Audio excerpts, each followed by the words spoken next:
بسم اللہ الرحمن الرحیم۔ اللہ تبارک و تعالیٰ کے پاکیزہ نام سے آغاز کرتے ہیں جو بہت مہربان نہایت رحم والا ہے۔ درس بخاری کا سلسلہ 2309 نمبر حدیث پاک تک پہنچا تھا، اور حضرت جابر بن عبداللہ رضی اللہ تعالیٰ عنہ کی روایت کردہ ایک حدیث آپ کی خدمت میں ذکر کی تھی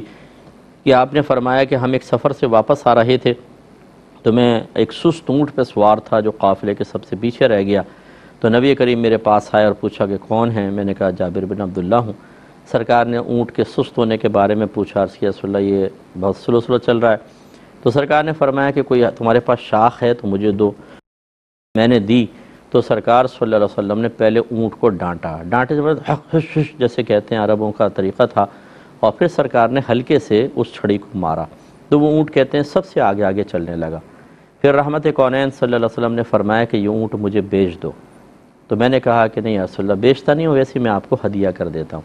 تو سرکار نے فرمایا کہ نہیں، ہم آپ سے یہ 4 دینار یعنی سونے کے اشرفے میں خرید لیتے ہیں، اور مدینے جا کر پھر آپ یہ ہمیں اونٹ دے دینا، مدینے تک آپ اس پہ سفر کر سکتے ہیں۔ پھر سرکار نے ارشاد فرمایا کہ تمہارا کہاں کا ارادہ ہے، یعنی ابھی پہنچو گے تو کہاں جاؤ گے؟ تو میں نے کہا کہ میں نے ایک بیوہ عورت سے نکاح کیا، اس کے پاس جاؤں گا۔ سرکار نے فرمایا کہ تم نے کنواری لڑکی سے نکاح کیوں نہیں کیا؟ وہ تم سے خوش ہوتی، تم اس سے خوش ہوتے۔ تو بتایا کہ میری چھوٹی بہنیں ہیں اور والد صاحب نے فوت ہوتے ہوئے مجھے وصیت کی تھی کہ اپنی بہنوں کا خیال رکھنا، تو میں نے چاہا کہ میں ایک تجربہ کار عورت سے نکاح کروں جو میری بہنوں کی دیکھ بھال کر سکے۔ تو سرکار نے فرمایا پھر ٹھیک ہے۔ پھر مدینہ پہنچ کر سرکار نے حضرت بلال سے فرمایا کہ ان کو سونا وہ دے دو 4 دینار، تو انہوں نے 4 دینار بھی دیا اور نبی کریم کی تلقین سے کچھ زائد بھی دیا، جس کو ایک قیرات سے تعبیر کیا۔ اور حضرت جابر بن عبداللہ کہتے ہیں کہ میں نے یہ ارادہ کیا کہ وہ قیرات اپنے سے کبھی جدا نہ کروں، تو پھر آپ نے ایک تھیلی بنائی تھی اور وہ زائد جو مال سرکار نے دیا تھا اپنے پاس رکھتے تھے اور فخر سے لوگوں کو دکھاتے اور بتاتے تھے۔ تو یہ ایک مختصر حدیث میں نے پچھلے پروگرام میں عرض کی تھی اور اس پہ تھوڑا سا کلام کیا تھا کہ پہلی بات حضرت جابر بن عبداللہ کا پیچھے چلنا سست اونٹ کی وجہ سے، تو کہاں میرے آقا صلی اللہ علیہ وسلم جو قافلے کے آگے لیڈ فرما رہے ہیں، کہاں ایک غلام سب سے پیچھے چل رہا ہے اور سرکار پہ پیچھے جا کر اس کی دل جوئی فرما رہے ہیں کہ تاکہ اس کا دل چھوٹا نہ ہو کہ سب آگے نکل گئے، میرا اونٹ ناقص سا ہے۔ ایک روایت میں یہاں نہیں ہے، یہ پہلے یہ کتاب النکاح میں ایک روایت آئے گی انشاءاللہ آگے، کہ حضرت جابر فرماتے ہیں کہ میں پوری تیز اس کو چلانے کی کوشش کر رہا تھا اور وہ چلنے کا نام نہیں لے رہا تھا، یعنی ایڑ لگا رہے تھے، کوشش کر رہے تھے جلدی پہنچوں میں۔ تو پھر سرکار نے پوچھا کہ کیوں جلدی ہے، تو بتایا یہ سارا بات۔ تو خلاصہ کلام یہ ہے کہ سرکار ان کے پاس گئے اور دل جوئی فرمائی، ان کی خیال کیا اپنے غلام کا۔ تو یہ میں آپ کو بتا رہا تھا کہ رحمت کونین صلی اللہ علیہ وسلم کا طریقہ یہی تھا کہ جس نے آپ کے ساتھ کوئی بھی ایسا معاملہ کیا جو اسلام کی تقویت والا تھا، یہ میرے آقا کی خدمت کی، آپ نے کبھی اس کو نہیں بھلایا۔ ایسا نہیں ہوا کہ اللہ تعالیٰ نے آپ کو عروج عطا فرمایا، عروج تو ہمیشہ کا ہے میرے آقا صلی اللہ علیہ وسلم کے، میں عروج ظاہری کی بات کر رہا ہوں کہ آپ کو ایک فتوحات کا سلسلہ حاصل ہوا، اموال کی کثرت ہونا شروع ہوئی، اور سب سے بڑی چیز فتح مکہ کہ جس نے تاریخ کو بدل کر رکھ دیا۔ لیکن اس کے باوجود میرے آقا صلی اللہ علیہ وسلم نے ایسا نہیں کیا کہ اپنے ان غلاموں کو چھوڑ دیا ہو جنہوں نے نازک وقت میں میرے آقا صلی اللہ علیہ وسلم کا ساتھ دیا تھا۔ جو لوگ شروع سے ساتھ تھے آخر تک ساتھ نظر آئے ہیں۔ یہ سمجھ لیجئے ایک اچھے لیڈر کی میں شناخت اور پہچان آپ کو بتا رہا ہوں۔ اگر تو ایسا ہو کہ جو ساتھ ہوں، عروج کے بعد اس میں کوئی بھی نظر نہ آئے، نئے لوگوں کو قریب کر لیں، تو اس کا مطلب ہے کہ آپ بدگمانی تو نہ کریں فوری طور پہ جب تک تحقیق نہ کر لیں، لیکن یہ ضرور ہے کہ وہ اچھا لیڈر نہیں ہے۔ جو اپنے شروع کے محسنوں کو بھول جائے، جو اپنے قربانی دینے والوں کو نظر انداز کر دے، وہ اچھا لیڈر نہیں ہوتا ہے، کیونکہ آج اس نے ان کو چھوڑا، کل آپ کو بھی چھوڑ دے گا۔ اب ذرا نبی کریم صلی اللہ علیہ وسلم کی مثال دیکھیں کہ جنہوں نے مکۃ المکرمہ میں آپ کا ساتھ دیا، حضرت صدیق اکبر، عمر فاروق، حضرت مولا علی کرم اللہ وجہ الکریم، حضرت عثمان غنی، حضرت بلال، سرکار نے آخر تک ان کو فراموش کیا؟ یہ کیسا ہوا کہ جب آپ مدینے آ گئے ہوں، فتوحات کا سلسلہ شروع ہوا تو سب کو نظر انداز کر دیا ہو؟ نہیں، آخر تک ساتھ۔ ایسی بدری صحابہ کو سرکار بڑی عزت دیا کرتے تھے، بہت زیادہ عزت دیتے تھے۔ ایسے ہی انصار صحابہ نے آپ کو مدینے میں ٹھہرایا، آپ کو جگہ فراہم کی، ظاہری اعتبار سے مال اموال بہت دیے، تو میرے آقا کبھی ان کو نہیں بھولے،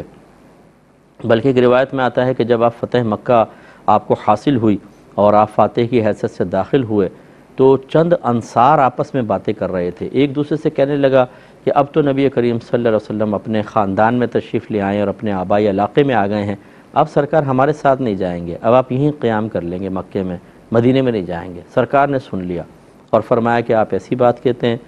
میں جس وقت میں نکلا اور میرے پاس کوئی جگہ نہیں تھی، تم لوگوں نے مجھے جگہ فراہم کی، اب میں تمہیں نہیں چھوڑوں گا، میں تمہارے ساتھ ہی جاؤں گا۔ تو وہ رو پڑے، مدارج النبوت میں ہے، وہ صحابہ رو پڑے اور انہوں نے کہا یا رسول اللہ ہمارا یہ مقصد نہیں تھا کہ ہم خدا نخواستہ آپ پہ بدگمانی کر رہے تھے، تنقید، بلکہ ہمارے دل میں ایک حسرت سی تھی کہ اب ہم آپ سے جدا ہو جائیں گے اور سرکار اس جگہ قیام فرما لیں گے۔ لیکن نبی کریم صلی اللہ علیہ وسلم نے فرمایا کہ نہیں، وہاں سرکار کی دیکھیں گلیاں ہیں، مکانات ہیں، باغات ہیں، وہاں بچپن گزرا ہے، بڑی یادیں تھی سرکار کی مکے میں، لیکن انصار صحابہ نے آپ کا ساتھ دیا، سرکار انہی کے پاس تشریف لے گئے۔ یہ اچھی چیز ہوتی ہے۔ تو جو ہمارے بہن بھائی ہمیں سن رہے ہیں، بعض لوگ ایسے ہوتے ہیں جو غریب ہوتے ہیں نا تو سب سے مل رہے ہوتے ہیں، غریب رشتہ داروں سے، غریب محلے والوں سے، پھر اللہ تعالیٰ ان کو ترقی دے دیتا ہے، بچے بڑے ہو جاتے ہیں، پڑھے لکھے ہوتے ہیں، ان کو منصب مل جاتا ہے، وہ چھوٹا علاقہ چھوڑ کر پوش علاقے میں چلے جاتے ہیں، اس کے بعد پھر رابطہ نہیں ہوتا ہے، پھر ان غریبوں کو، رشتہ داروں کو کانٹیکٹ نہیں ہوتا، ان غریب محلے داروں سے بات چیت نہیں ہوتی۔ اب بیٹوں کی شادی ہو رہی ہے، بیٹیوں کی شادی ہو رہی ہے، کارڈ کس کو جا رہے ہیں؟ ہم پلہ لوگوں کو، ان کو فراموش کر دیتے ہیں، غریبوں کو بلا کے کیا فائدہ ہوگا، حالانکہ وہ بہت سے ایسے ہوتے ہیں جنہوں نے ان کی غربت میں بہت مدد کی ہوتی ہے، سہارا دیا ہوتا ہے، بھول بھال جاتے ہیں۔ یہ ٹھیک روش نہیں ہے، مجھے اور آپ کو اس کو سمجھنا ہوگا۔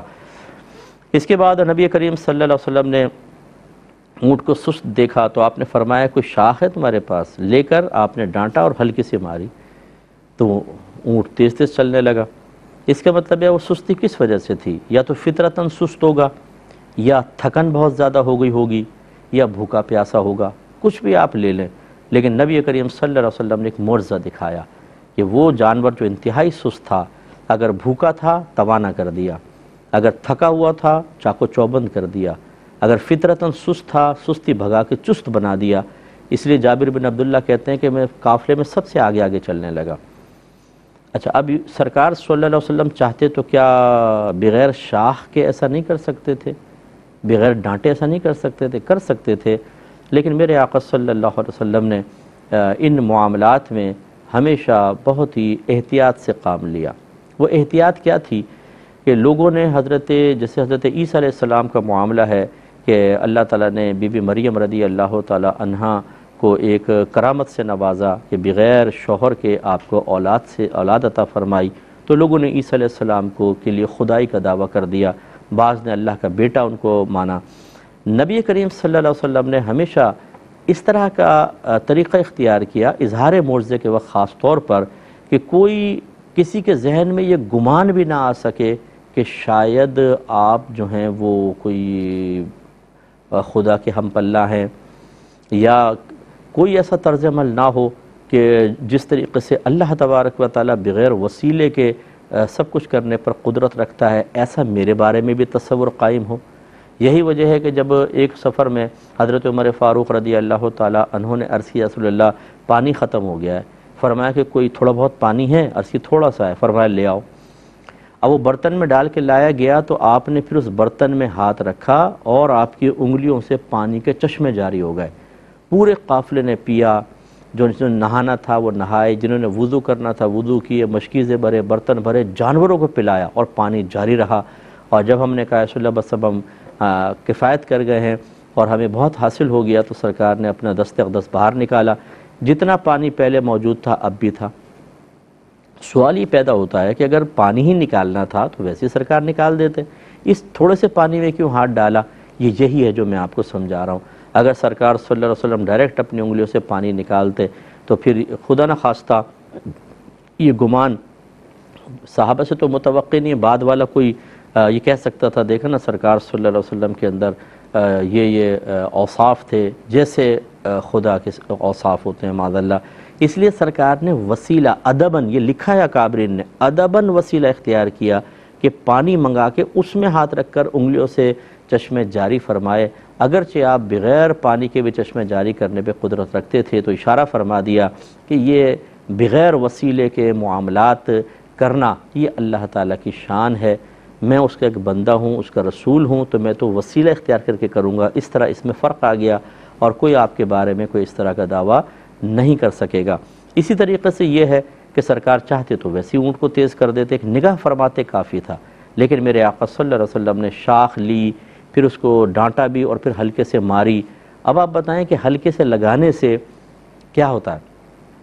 لیکن نبی لگائے تو بہت کچھ ہوتا ہے۔ اس کا مطلب یہ ہوا کہ اللہ تعالیٰ نے اپنے حبیب کو بہت عطا فرمایا۔ پچھلے پروگرام میں بھی میں نے آپ کو عرض کی تھی کہ رحمت کونین صلی اللہ علیہ وسلم کے دست اقدس میں اللہ تعالیٰ نے تمام زمین و آسمان کے خزانوں کی کنجیاں رکھ دی ہیں،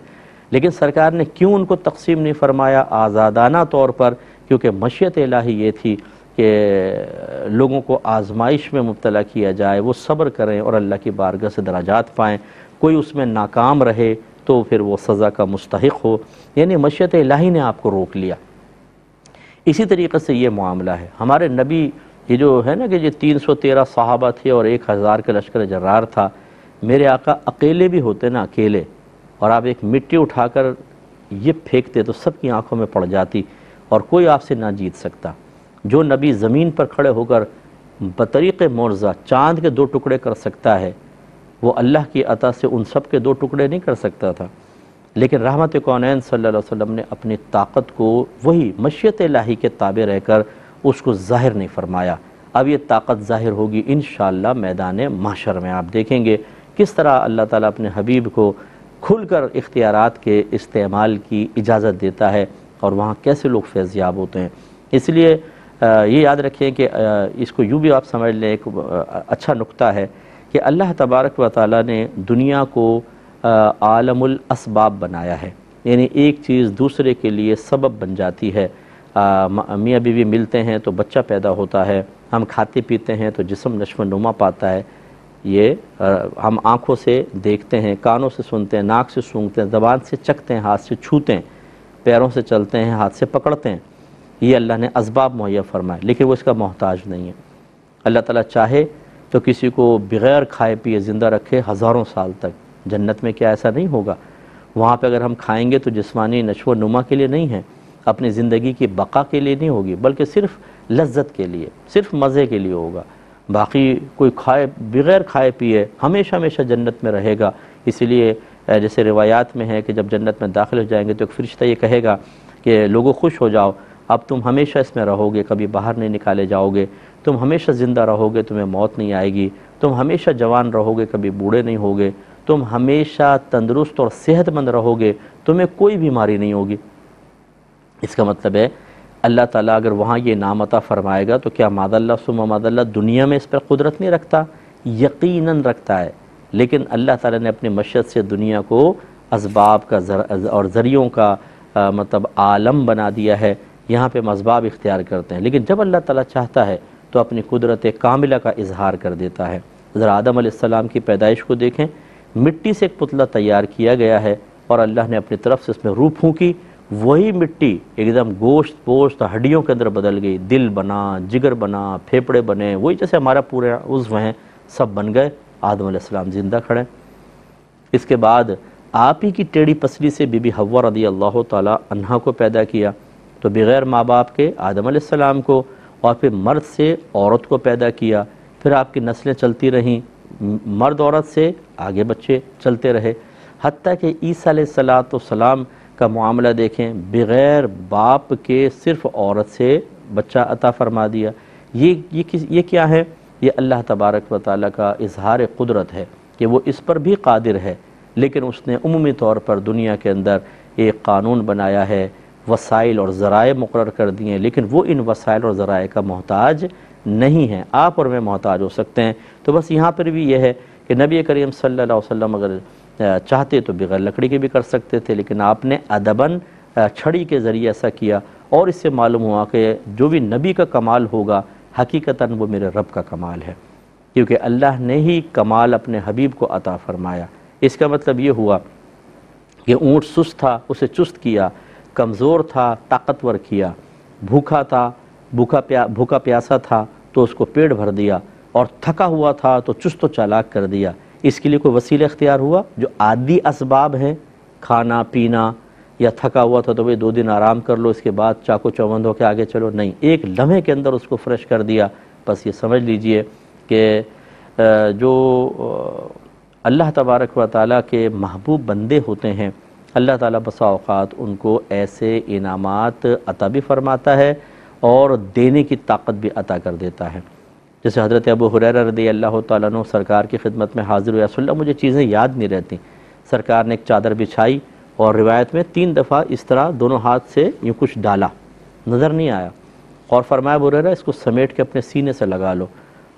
سمیٹا اور سینے سے لگا لیا۔ کہتے ہیں کہ اس کے بعد میں کوئی چیز نہیں بھولا،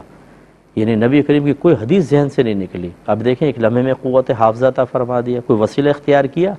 یہ جو مدد تھی سرکار کی، یہ ماں فوق الاسباب ہے، سبب تو تھا ہی نہیں، بغیر اسباب عادیہ استعمال نہیں فرمائے۔ اس لیے بزرگوں کی طاقت کو پہچانیں، ان کے پاس بہت کچھ ہوتا ہے۔ اگر آپ جا کے، جیسے بعض لوگ کہتے ہیں کہ یہ آپ مزارات پہ جا کے دعا کیوں کرتے ہیں، اللہ وہ کیا دے سکتے ہیں، اللہ دینے والا ہے۔ بالکل اللہ دینے والا ہے، لیکن وسیلہ اختیار کرنا یہ تو صحابہ کرام کا طریقہ رہا ہے۔ اگر وہاں سے کچھ ملے گا تو اللہ عطا فرمائے گا، اور اگر کچھ فرض کر لیں مراد پوری نہیں ہوتی تو بعض کہتے ہیں کیا فائدہ ہوا تمہارا جا کے، کچھ دیا تمہیں؟ بعض یہ کہتے ہیں کہ مزارات کے باہر جو یہ سبیلیں بنی ہوئی ہیں پانی کی، اس میں جو کپ رکھا ہوا اس پہ تو زنجیر بندھی ہوئی ہے تاکہ کوئی اٹھا کے نہ لے جائے، تو کہتے ہیں جب یہ بابا اپنے یہ کپ نہیں روک سکتا چوریوں سے تو پھر یہ کیا تمہیں دے گا؟ یہ بھی بالکل غلط بات ہے۔ کیا آپ اللہ تبارک و تعالیٰ سے جو دعا مانگتے ہیں ہر دعا قبول ہوتی ہے؟ تو کیا اللہ تعالیٰ کا دعا قبول نہ کرنا اس کے عاجز ہونے کی علامت ہے، اس کے کمزور ہونے کی علامت ہے؟ آپ میری کئی دفعہ ہوا ہے، آپ کا ہوا ہوگا، اب تو خیر نہیں ہوتا، لیکن پہلے کہ آپ مسجد گئے اور جوتی غائب ہو گئی پیچھے سے، خانہ خدا میں گئے ہیں جوتی چوری ہو گئی، تو اگر کوئی کافر یہ کہے کہ تمہارا خدا اگر اتنا طاقتور ہوتا تو بتائیں کہ وہ تم اپنے رب کے گھر میں آئے ہو عبادت کرنے اور تمہاری جوتی غائب ہو گئی اور اللہ تعالیٰ روک نہیں سکا، کیا جواب دیں گے آپ؟ یہی جواب دیں گے کہ اللہ کی حکمت ہے، یہ اللہ تبارک و تعالیٰ کی مشیت ہے، تو اس کا مطلب یہ نہیں کہ اللہ تعالیٰ کمزور ہے، بڑی قدرت والا ہے۔ ایسے ہی بزرگان دین کو اللہ نے بہت کچھ دیا ہوتا ہے، لیکن میں نے آپ کو سمجھایا کہ انہیں حکم یہی ہوتا ہے کہ وہ اللہ کی مشیت کے خلاف نہیں چلتے ہیں۔ اس کا مطلب یہ نہیں ہے کہ وہ غیر قادر ہیں، وہ کمزور ہیں، وہ بے بس ہیں، ان کے پاس کچھ بھی نہیں ہے، ایسا اپنے بڑوں کے بارے میں نہیں سوچنا چاہیے۔ تو بہرحال وہ تیز رفتار چلنے لگا۔ اس کے بعد رحمت کونین صلی اللہ علیہ وسلم نے فرمایا کہ یہ اونٹ مجھے فروخت کر دو، تو یہ بھی ایک کرم نوازی تھی کہ وہ اونٹ ابھی تو سرکار کے ٹچ کرنے سے تیز چل رہا ہے، لیکن اس کا مطلب ہے کہ اس میں کچھ کمی ہوگی تو میں لے لیتا ہوں، اس کو پیسہ دے دیتا ہوں اور خرید لے گا۔ اس پر انشاءاللہ مزید کلام کریں گے نیکسٹ پروگرام میں۔ وآخر دعوانا ان الحمدللہ رب العالمین۔ ناظرین، اگر آپ ایسی ہی مزید ویڈیوز دیکھنا چاہتے ہیں تو ہمارا ARYQTV کا چینل سبسکرائب کیجئے اور بیل آئیکن کا بٹن دبانا نہ بھولیے تاکہ آپ سے کوئی پسندیدہ پروگرام مس نہ ہو جائے۔